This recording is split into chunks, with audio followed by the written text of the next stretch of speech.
Hello guys, and welcome back to the channel. So now guys, the incident that took place at Lekki toll gate on the 20th of October 2020 is going to prove to be the June 12th of the Buhari regime, but it is just that they are too subsumed with their sense of impunity to realize this just yet, because of course these people have been doing these sort of things for so long.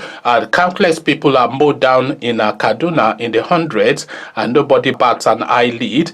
They mow down the Shiites almost on a daily basis in Abuja and nobody says a word. So to them now, they are thinking, what is such a big deal about mowing down about 20 people or so at Lekki toll gate? But of course that mowing down of about 20 people also at Lekki toll gate is now proving to be that a final step too far, where the people are now saying enough is enough, and this is now taking an international coloration. As guys, I bring you this: NSAS UK Parliament to debate petition against Nigeria on Monday. So now, as I said, an international dimension, because of course we've already seen a lot of the demonstrations that is taking place all over the world, led of course by Nigerians. New York, Paris, London, etc. Everybody's out on the streets. Even obscure places like Iceland, the people are out on the streets. So demonstrations everywhere, and a lot of pressure on the international community to respond, to the point that it has now triggered this now response. But by the way, this petition that they're responding to is a specific petition, because within the United Kingdom governance, you can petition the government, and if that petition has enough names listed on it, then they are duty bound and bound by the legislative structures that they work under to debate it. So that has now been propelled now to the House of Commons, as again, NSAS, United Kingdom Parliament to debate petition against Nigeria on Monday. So now let's now see what shape this takes. The United Kingdom Parliament has said a petition seeking sanctions against the Nigerian government and police force over the alleged human rights violation during the #NSAS protest will be debated on Monday. The UK Parliament made this known on its website, saying that the debate will be led by Theresa Valliere at the Westminster Hall between 6 p.m. and 7:30 p.m. The debate pack, titled E-Petition 554150, relating to Nigeria and the sanctions regime, the parliament referenced the shooting of #NSAS protesters at the Lekki toll gate on October the 20th, 2020 as one of its press articles. It said, Parliament will debate this petition on November the 23rd, 2020. You will be able to watch online on the Parliament YouTube channel. On July 6, the British government established the global human rights sanctions regime by laying regulations in Parliament. This sanction regime will give the United Kingdom a powerful new tool to hold to account those involved in serious human rights violations and abuses. The sanctions regime is not intended to target individual countries. It will allow for sanctions to be imposed on individuals and entities involved in serious human rights violations and abuses around the world. So let's just pause there for a moment, because that is quite a pertinent part of this particular legislation rather. So this particular legislation, that part is particularly pertinent. So they have crafted a sort of a law that enables them to sanction against human rights abuse and violation. So that is commendable. But what is even more commendable is that the law has been crafted in such a manner that enables them to target specifically the person behind those violations, as opposed to the country that the violation is coming from. Because the understanding, of course, is that a country as an entity cannot be a violator. It is actors within the governing structure of that country that are actually violators. So in effect, we're talking Burutai, we're talking Buhari, of course, and Sanwo-Olu, what level of involvement he has in it, and of course Adamu, the police guy. So these are the four elements now that this particular law is narrowing upon, because of course if you look at the readings of it, it is saying that it's focusing on individuals and entities as opposed to countries. So very good.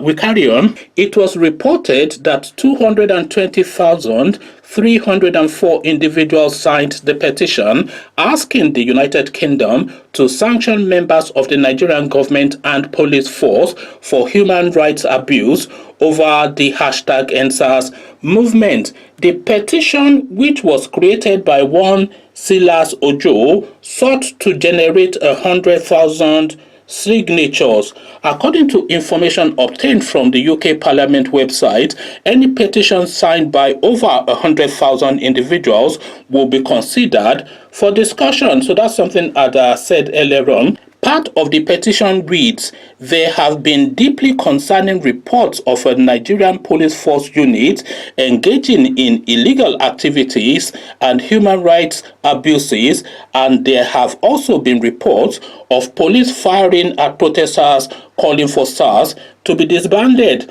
Implement sanctions against the Nigerian government and officials. The government should explore using the new sanctions regime that allows individuals and entities that violate human rights around the world to be targeted, to impose sanctions on members of the Nigerian government and police force involved in any human rights abuse by the Nigerian police force.